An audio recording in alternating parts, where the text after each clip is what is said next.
Ucrania planea obtener de la Unión Europea información sobre todos los ciudadanos ucranianos que residen en territorio europeo. Y sobre esto lo declaró oficialmente el ministro de Política Social de Ucrania, Denis Ulyutin.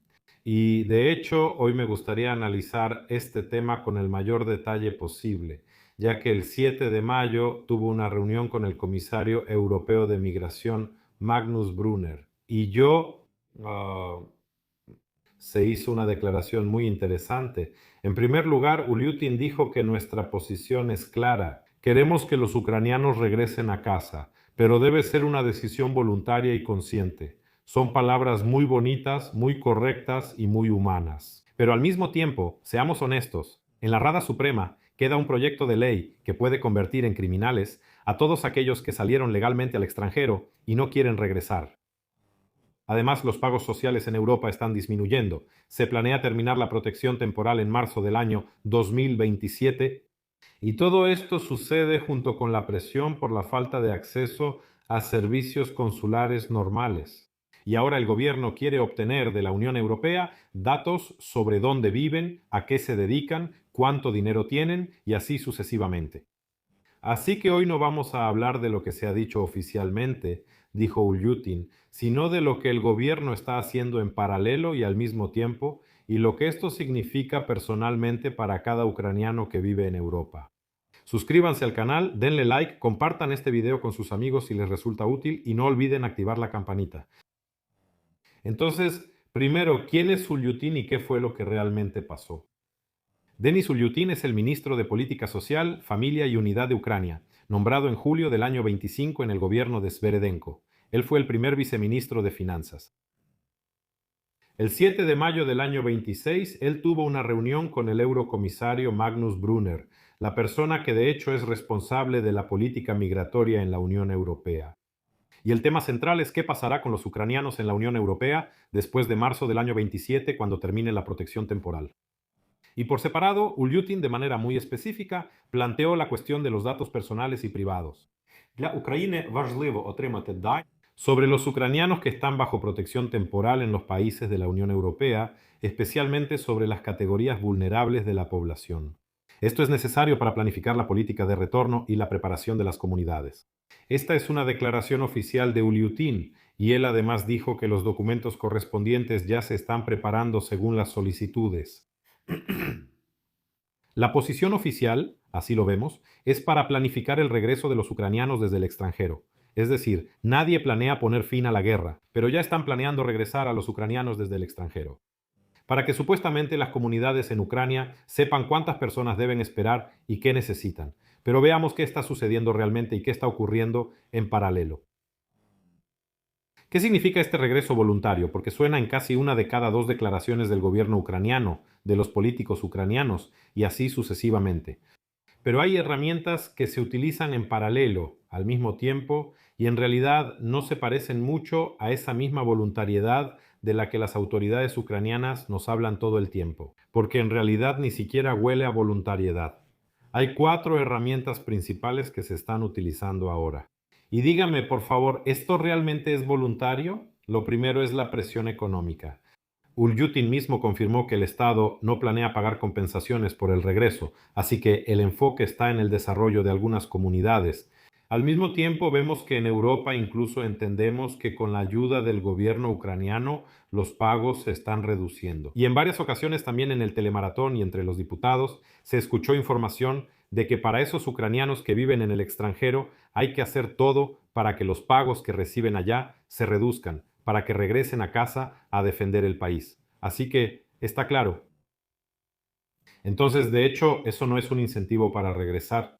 Eso es un castigo por el hecho de que los ucranianos, al contrario, se quedan en Europa y se les hace la peor jugada posible para que quieran regresar. El segundo instrumento es, de hecho, la presión legal. En la Rada Suprema hay un proyecto de ley número 13.673. Lo analicé en detalle en el video anterior.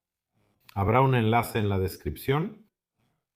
En resumen, después de la aprobación de este proyecto de ley, se puede convertir en criminales a todos aquellos que salieron legalmente y no regresaron después de que terminó el plazo establecido. También hay multas de 34 a 51 mil grivnas, o una pena de prisión de 3 a 5 años.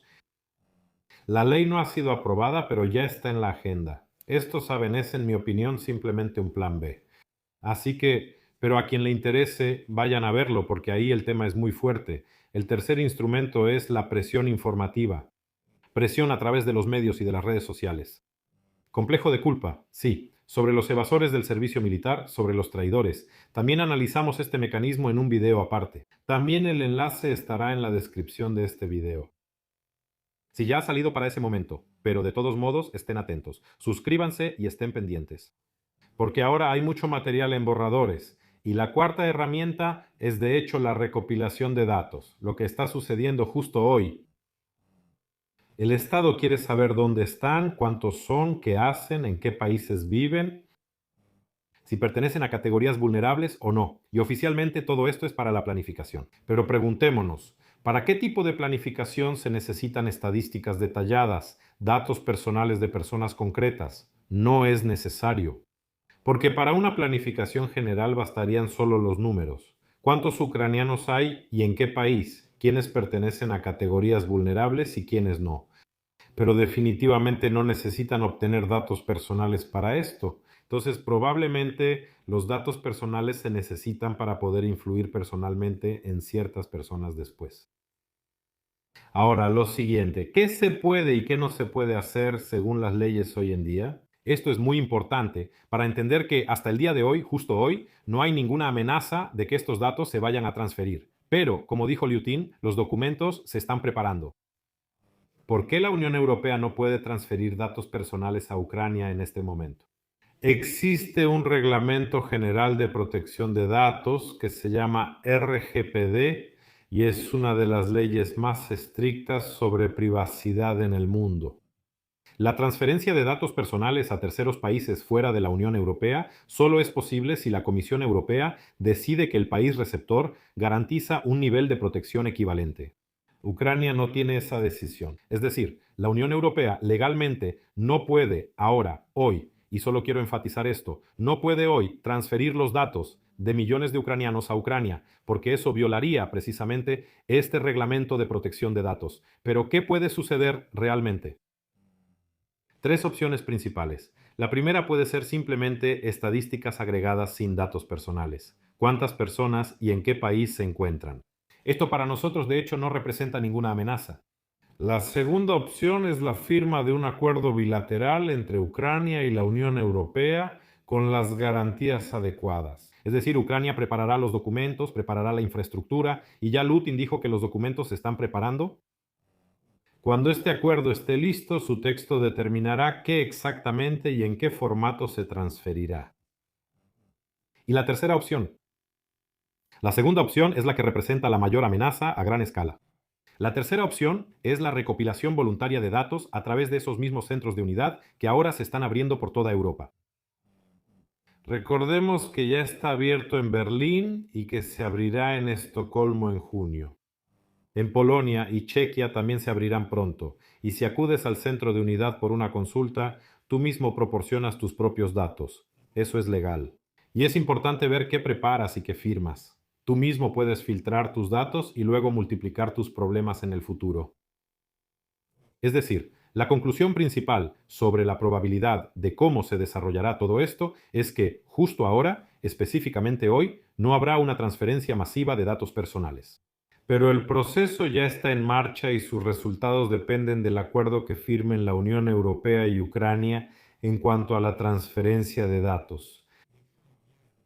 Si están interesados en enviar a todos los hombres en edad de reclutamiento, por ejemplo, a casa, entonces pueden firmar esto y después ocurrirá toda una serie de diferentes eventos. Luego juntamos todo en un solo panorama. Por un lado, hay palabras sobre el regreso voluntario de los ucranianos como una decisión consciente. El factor clave es la seguridad, que la guerra termine y así sucesivamente. Pero por otro lado, el Estado se está preparando para recibir a 2 millones de personas después de que terminen las hostilidades activas. El principal desafío es si las comunidades podrán garantizar una calidad de vida que no sea peor que en Europa. La respuesta, por supuesto, es que no, porque nadie tiene la intención de hacerlo y en principio probablemente ahora sea económicamente imposible. Es decir, el Estado mismo reconoce ahora que no hay condiciones para regresar, no hay seguridad, no hay calidad de vida en comparación con la Unión Europea. Pero al mismo tiempo recopila datos sobre ustedes, prepara leyes que pueden castigar por no regresar, reduce los pagos, abre centros, los diputados, donde ustedes mismos cuentan toda la información sobre sí mismos, restringe los servicios consulares. Apoya o, al menos, no se opone a la retórica agresiva de que todos los que se fueron al extranjero no son ucranianos, que se les debe quitar el derecho al voto y así sucesivamente. Y aquí vemos que algo no cuadra. Entonces, personalmente solo tengo una pregunta. Si el regreso es realmente voluntario, ¿por qué hay tantas herramientas de presión al mismo tiempo para que tomen la decisión de regresar voluntariamente bajo presión? Yo creo que eso no va a funcionar. La gente más bien simplemente se irá de la Unión Europea y se despedirá así con la mano. Y la segunda pregunta, ¿por qué justo ahora empiezan a hablar de esto, del regreso y todo eso, cuando faltan 10 meses para que termine la protección temporal? Pero al mismo tiempo vemos que ya ni siquiera nadie habla sobre el fin de la guerra. Es decir, todos entienden que la guerra va a continuar, por supuesto no hay negociaciones, todos ya hablan sobre la reducción de la edad de movilización, sobre el cierre de fronteras y así sucesivamente. Ya empieza a circular información sobre la movilización de mujeres. Todo esto está al nivel de rumores, pero de nuevo, ya lo están metiendo en el debate público. Entonces, ¿usted qué opina? ¿Será realmente un regreso voluntario o no? La segunda opción. ¿Qué hacer ahora en la práctica? Los 5 pasos principales que recomiendo que cada uno tome. Ucranianos, si planeas visitar los centros de unidad, y espero que no planees visitarlos. De hecho, esto no es peligroso. Automáticamente, pero antes de visitarlos, pregúntate qué exactamente se recopila y qué información se almacena ahí, con quién puede estar, con quién pueden compartir esa información y con qué fundamento legal recopilan esa información sobre ti en primer lugar. Segundo, asegúrense de seguir de cerca el acuerdo de intercambio de datos. Ulyutin dijo que los documentos ya se están preparando y que cuando el acuerdo sea publicado, su texto determinará el alcance real de la transferencia de datos. Así que mantente atento a las noticias del Ministerio de Política Social y a los comunicados de la Comisión Europea. O simplemente pueden estar suscritos a mi canal y yo definitivamente abordaré este tema en el futuro. Así que suscríbanse si aún no lo han hecho. Tercero, marzo de 2027 más. Precisamente el 4 de marzo de 2027 es una fecha personal para cada ucraniano que vive en Europa y se encuentra bajo protección temporal.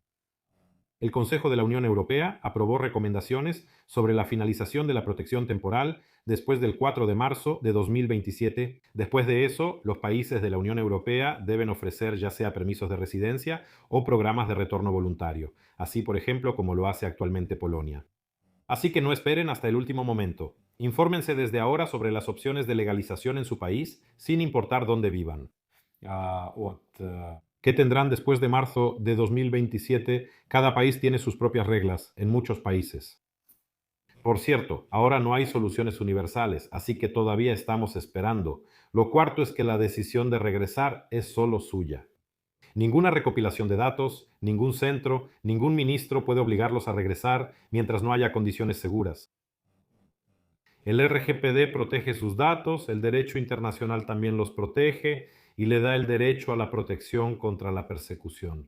Pero lamentablemente, incluso durante la deportación, por ejemplo, desde Polonia, si usted presenta una razón para rechazar la deportación, si presenta como motivo que puede ser movilizado y que puede ser asesinado en el frente, para ellos eso no es una razón válida, eso no se considera persecución y de todas formas lo deportarán.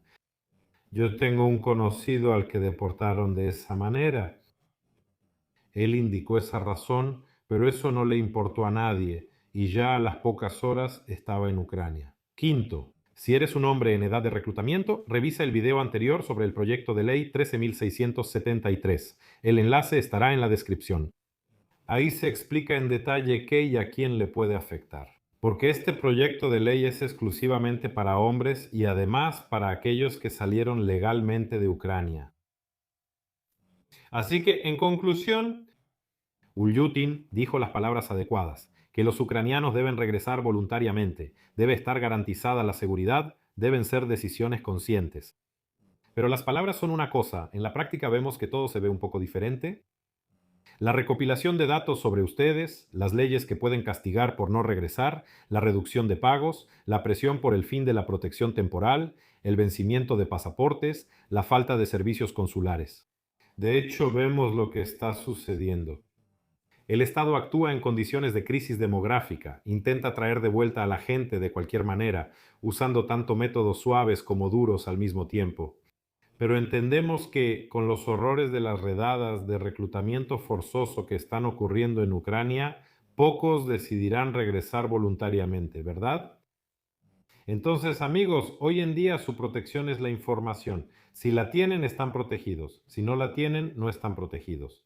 Así que compartan este video con sus amigos, familiares y conocidos. Si les resultó útil, interesante, si les gusta este tipo de análisis, asegúrense de escribirlo en los comentarios debajo del video. Gracias a cada uno de ustedes por su apoyo, les deseo a todos un buen día y hasta la próxima.